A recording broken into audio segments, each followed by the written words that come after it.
సరే ఇప్పుడు property management support అనేది ఎట్లా ఉపయోగిస్తారు మీరు? అంటే దీనికి మీ హెల్త్ కేర్‌కి సంబంధం ఏంటసలు? అంటే హెల్త్ కేర్‌కి సంబంధం డైరెక్ట్‌గా ఏమి ఉండదు. ఇండైరెక్ట్‌గా ఉంటుంది. హ్మ్. వాళ్ళేమన్నా ఇక్కడ ప్లాట్ కొన్నప్పుడు, ప్రాపర్టీ కొన్నప్పుడు ఓకే. డిస్ప్యూట్‌లో పడ్డదనుకోండి అది. హ్మ్. అప్పుడు ఆటోమేటిక్‌గా వాళ్ళకి స్ట్రెస్ స్టార్ట్ అయితది. ఓకే. ఆ స్ట్రెస్ మొత్తం వాళ్ళ ఆరోగ్యం మీద ఎఫెక్ట్ అవును. చూపెడుతది. కాబట్టి ముందే వాళ్ళు ఫలానా దగ్గర మేము ప్లాట్ కొనాలనుకుంటున్నాం. హ్మ్. లేదా వాళ్ళే ఒక కమ్యూనిటీని సెలెక్ట్ చేసుకొని, హ్మ్. ఇవి డాక్యుమెంట్స్ కరెక్టేనా? ఇప్పుడు చాలామంది ఇన్వెస్ట్ చేసిన దాంట్లో హైదరాబాద్ కూలగొడుతుంది. చాలామంది ఇన్వెస్ట్ చేసిన దాంట్లో చెరువు ఉందని చెప్పి కూలగొడుతున్నారు. అవును. లేకుంటే ఫేక్ డాక్యుమెంట్ అని కూలగొడతాండ్రు. ప్రభుత్వ భూమి అని కూలగొడుతున్నారు.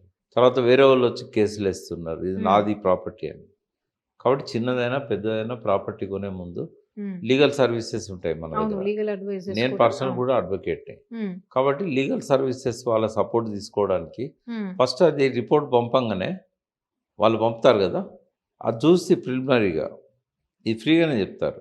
ఇందులో ప్రాబ్లమ్ ఉంది. ఇందులో ప్రాబ్లమ్ లేదు. ప్రాబ్లమ్ ఉంది అనుకో, దీన్ని సాల్వ్ చేయాలంటే వాళ్ళు సర్వీస్ పర్చేజ్ చేయాలి.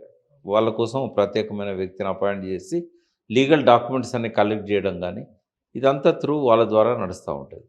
కాబట్టి అట్లా ఒక ప్లాట్‌ఫార్మ్ కాబట్టి ఎవరినైనా మనం కనెక్ట్ చేయొచ్చు కాబట్టి వాళ్ళని కనెక్ట్ చేస్తున్నాం. మంచి హెల్త్ కేర్ సెంటర్‌ని తీసుకొచ్చారు sir. Thank you so much. Thank you. దీని మోహన్. ద్వారా ప్రతి ఒక్క పెద్దవాళ్ళు కూడా హెల్తీగా ఉండాలని మేమందరం అయితే మనస్ఫూర్తిగా కోరుకుంటున్నాము. Thank you. Thank you.